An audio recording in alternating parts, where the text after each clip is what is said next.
Hello YouTube, Alpha White Wolf bringing you the latest Death Battle reaction, Obi-Wan Kenobi versus Kakashi. So right off the bat, I'm siding with Obi-Wan. Okay, so if anyone watching this video knows about these channels, you know how freaking powerful Obi-Wan is. If you've ever seen Evan Nova 95, Jen Sarai 1, I'll put links to their channels in the description. But if you've ever seen these YouTubers' videos and you've seen their Star Wars Versus series, you know that Obi-Wan he's no joke. I'm siding with Obi-Wan because that lightsaber, I don't think anything Kakashi has is going to really do much against that. The lightsaber is only able to be blocked by a very select number of materials, and only because of very specific traits of those materials. Force abilities, nothing that Obi-Wan can do is going to be really new for Kakashi, I think. Anything that he can do, Kakashi is seeing some kind of jutsu that can do pretty much the same thing. But I do think that on the other side of things, Kakashi's abilities will kind of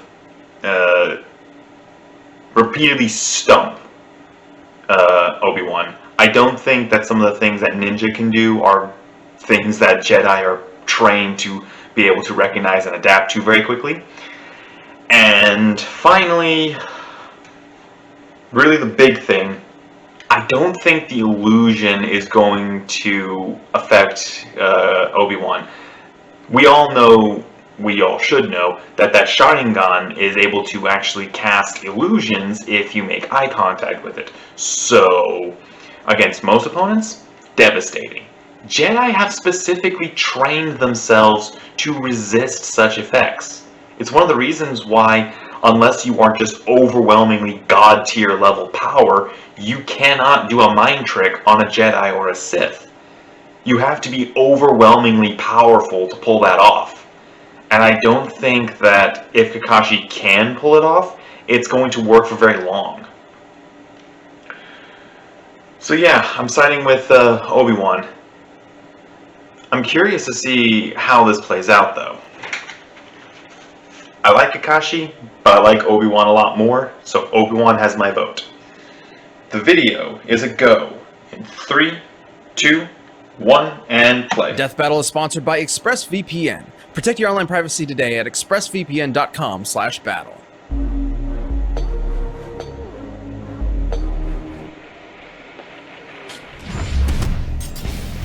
Heroes come in many different forms.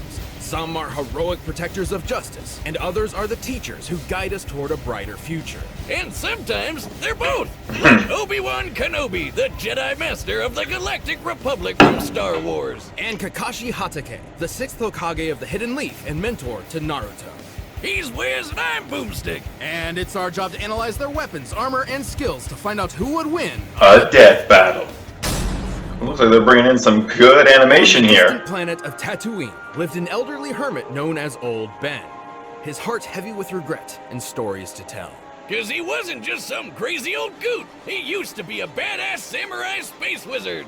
Obi-Wan Kenobi. Now that's a name I've not heard in a long time. Really? I love a good Obi-Wan liner. Hello there. As a child, Kenobi was inducted into the Jedi Order. Warrior monks training in the Force over the course of their lives. And he was trained by the one and only Liam Neeson.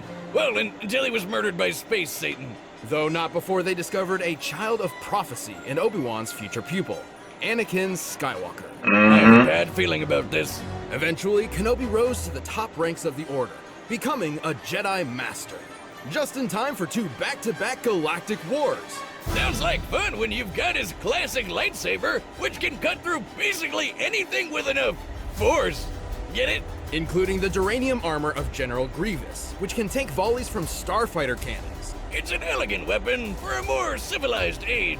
Because, you know, mutilating and decapitating people left and right is way more honorable. Yeah. Kenobi has studied 7 forms of lightsaber combat. Surisu is his main. Undisputed master of Form 3, Soresu. which is all about defense and waiting for your opponent to make a mistake. So many pronunciations for these forms. He's so skilled, he can beat Sith Lords in just seconds. But Kenobi's most powerful weapon, or better put, ally, is the Force, an energy that exists almost everywhere. Jedi can tap into the Force to manipulate the world around them. Like throwing stuff around with telekinesis. Everything from pulling down an airship to crushing someone else's organs. While Kenobi prefers a more direct dueling approach, his power in the Force is nothing to scoff at. Many years after his time, he was explicitly compared to Jedi Knight Kip Durham, who could move a micro-singularity with a thought. Speaking of thoughts, Excuse me? with yours with the Jedi mind trick. Like if he wanted to, he could get jizz stuck in your head. Boomstick! Gross! What? It's a type of music. Those aliens at Jabba's palace were playing it. They're called jizz whalers. Huh. I bet Disney was real happy to learn about that one. Kenobi's Force abilities also include protective fields, illusions, and Tuta Minus, a technique for absorbing and redirecting energy attacks. Even without a lightsaber. Oh yeah, Also, Satele Shan was a badass in that Jedi cinematic can trailer. sense the distant future through focused meditation. In battle, the Force can guide their movements, predicting danger in advance. Kinda like a space spidey sense. Exactly. With their incredible skill in the Force, Kenobi and Skywalker became a formidable duo. Obi-Wan ranked up even more and became a general. He's a badass space pilot who can dogfight at near light speed. According to an official novel, he can even react down to the nanosecond. I don't know, Wiz. I've seen the movies and Jedi have never done shit like that. Well, other mediums have great The movies are abilities. questionable Powerful enough to sources. hold together entire planets. Obi-Wan has fought an army while blindfolded, endured a blast from a starfighter, and battled the Sith Darth Vader. That's when he had to break out his most OP move of all, the high ground. Oh god. Standing just a few feet above an opponent, Obi-Wan gains enormous extra powerfulness. He even warns you about it. It's over, Anakin! I have the high ground! It's foolproof. Not exactly. Remember how Darth Maul had the high ground way back when? Against Obi-Wan himself? Where do you think he learned such an awesome move? Only Sith Satan could think of something so deadly. Uh-huh. Either way, Obi-Wan sadly failed where it mattered most. Ooh, that's definitely gonna be an F on the old Jedi report card. See me after class for an epic boss battle on a lava planet. But defeating his fallen student is no small feat. Anakin could telekinetically move starships fast enough to intercept hypersonic missiles. Based on the scale of this dreadnought and the distance it moved, this would need an energy over 21 megatons of TNT. And that was when he was a newbie. He basically became the most powerful Jedi and Sith in Space Wizard history. However, Kenobi is extremely dedicated to his strict Jedi code, potentially to a fault. It's debatable if he ever learned from this mistake. After all, he told Luke Skywalker that the only way to ever become a Jedi would be to kill his own father. And he even tried to trick him into never figuring out that fact in the first place. Dick move, Obi. Dick move. But even in his worst moments, Obi-Wan Kenobi always fought for the sake of others. He would battle his dark apprentice one last time, sacrificing his life in service of a new hope. And then he became a ghost! Don't ruin the moment. Strike me down, I shall become more powerful than you can possibly imagine. Shinobi, Hokage, mentor, friend, And porn addict! Kakashi Hatake is all of these. Generally a pretty relaxed guy for someone raised as a ninja assassin. You wouldn't know it at first glance that his childhood sucked balls. Like when his dad committed seppuku because he saved his friends instead of prioritizing a mission. In the shadow of disgrace, this cruel methodology of the ninja and his father's great mistake tore young Kakashi apart. Reminds me of my dad. What was his great mistake? He called it boomstick. Oh. Kakashi proved himself a prodigy, becoming a Genin at age 5, a Chunin at age 6, and a Jonin at age 12. For those of us who don't speak anime, he might as well have been doing ninja rocket science in the womb. He quickly mastered the use of chakra, a form of spiritual energy within all individuals that ninja can shape and weaponize. This is ninjutsu. He can walk up walls, heal wounds, and even make clones of himself. Plus, he's a master of taijutsu, aka punching people. But his deadliest technique of all is the 1,000 years of death! No. Village secret finger jutsu! 1,000 years of death! Oh, that's gonna get you on a list. Mhm. There's like 12. Chakra can also be molded into nature itself, and Kakashi can use it for numerous elemental attacks. Sure, he can shoot fireballs or dunk you with water, but his favorite is lightning. Lightning zaps, lightning clones, lightning dogs? That's awesome! How do I get one of those? He's even invented a lightning ninjutsu technique, Chidori. the Chidori. By gathering electric chakra into his hand or a kunai, he becomes capable of piercing just about anything. Even a bolt of actual lightning. Take that, nature! Man triumphs over you once again. This is where Kakashi's own Chidori got its moniker, Raikiri, Lightning Cutter. Ooh, now I know what I'm gonna name my lightning dog. The Chidori does have a downside though.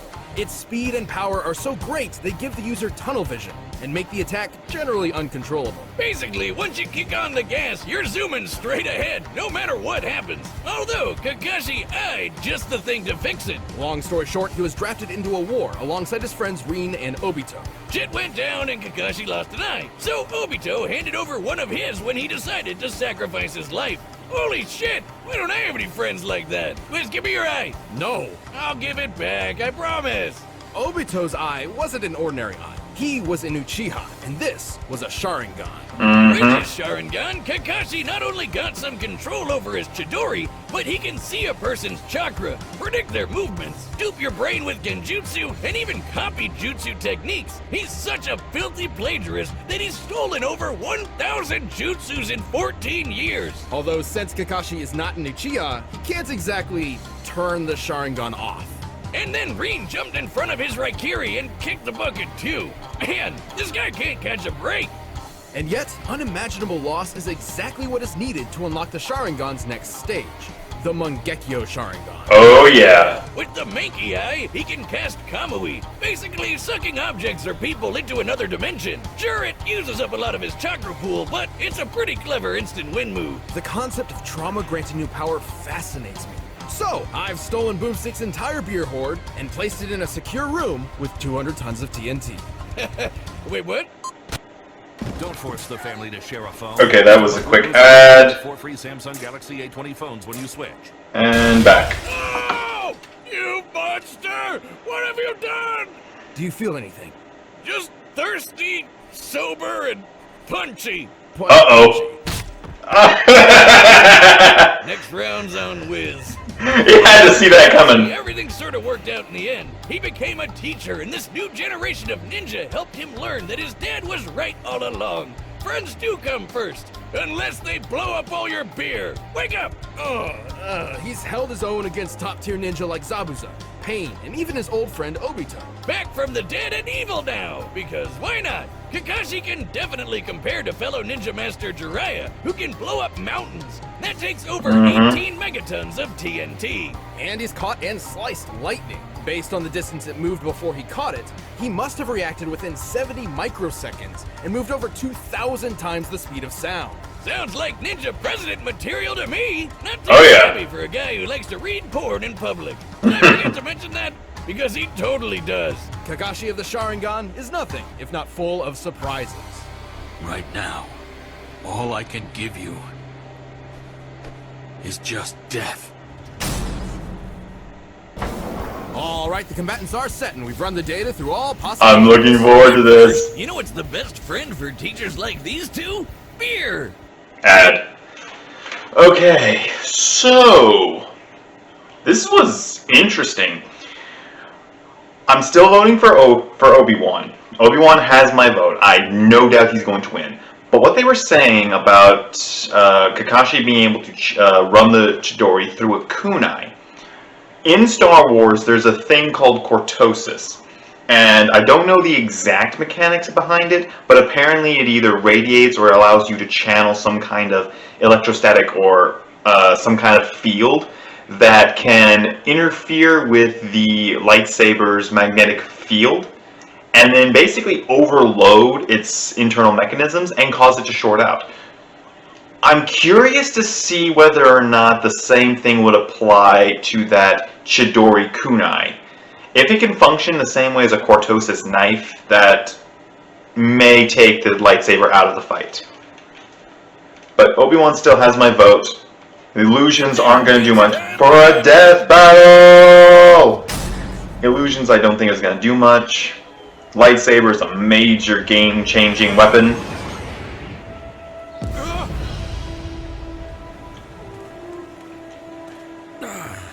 Another happy landing.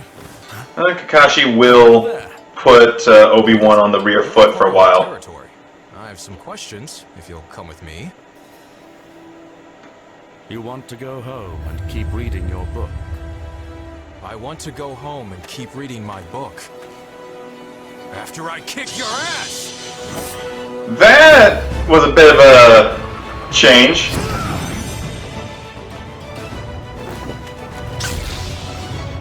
So there is something that, if you don't know, is an interesting thing about Obi-Wan. In that fight with Grievous, in the novelization apparently, Obi-Wan was able to deflect 20 lightsaber strikes per second. 20 strikes per second. Not enough? Well, With difficulty, but he was able to do it. deadliest stratagem we ninja know. 1,000 years of death. Don't try it! I have the high ground! Oh! Poor Obi! And don't worry, Naruto's been in that situation too. I have the high ground. Oh, I don't think so.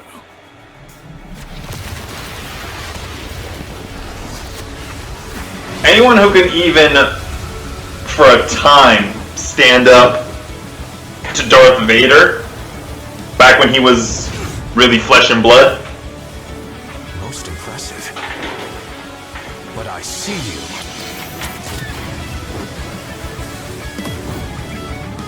I do like the animation here. The lightsaber's gone. Obi-Wan's pretty good at hand-to-hand. Fire style!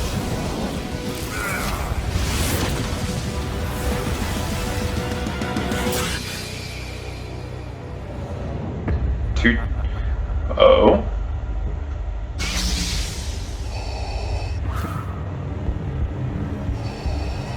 Be mindful of your thoughts, Obi-Wan. They betrayed you. Oh! That's some Jedi training for you!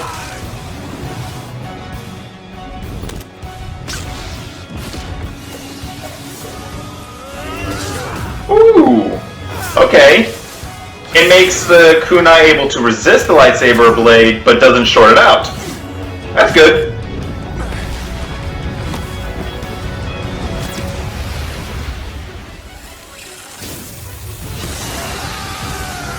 Lightning clone!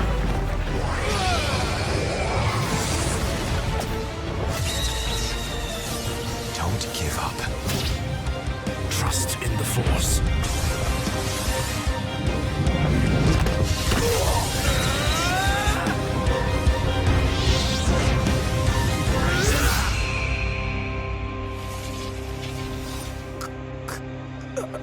Ooh. Yeah. It looked like Terrace Kaze when what he just did. So No, not Terrace Kaze,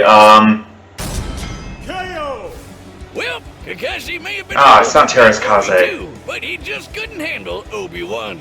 Got him. Tricada, that was He it. certainly kept Kenobi on his toes. Shutting off the lightsaber blade Which also deliberately. was far more powerful and versatile than you might think. Yeah, like how chakra is an internal life energy with a limited supply, but the Force is external and everywhere. Obi-Wan couldn't exactly run out of it, and Kakashi couldn't copy Force techniques. Because, I mean, he's using external Force, not internal chakra. Yeah. Totally different. As for brute power, Ninja Mountain busting and Anakin's Dreadnought telekinesis were fairly comparable. However, Kenobi matched Anakin's force power well after he had become far stronger than that. This is the chosen one we're talking about here. Force Jesus. Jedi have done some crazy stuff, like throwing a fleet of Star Destroyers out of a solar system in seconds and stopping a whole planet from going kaboom. Oh, and you know how Obi-Wan tore apart Grievous's armor with his bare hands in Revenge of the Sith? The same armor designed to survive starship cannons. It withstood a blast that annihilated a subterranean city and almost collapsed the surface of a planet. I seriously doubt Obi is physically strong enough to rip that armor apart. But apparently the Force is.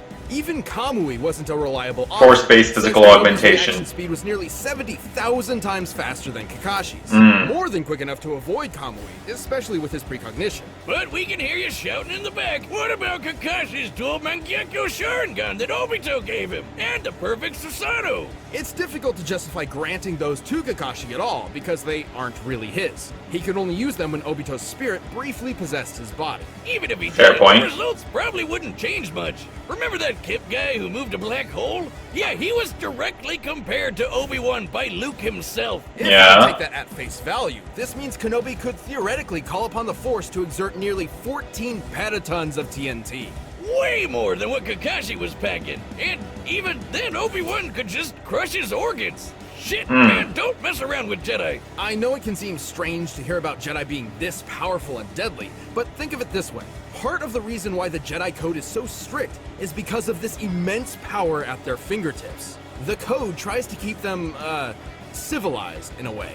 But when you enter a death battle, throw those morals out the window. We're looking for who wins a no-holds-barred fight to the death. Oh She yeah. had many impressive tools, tricks, and techniques, but Kenobi's brilliant speed, overwhelming force, and greater level of power won this bout. In the end, Obi won.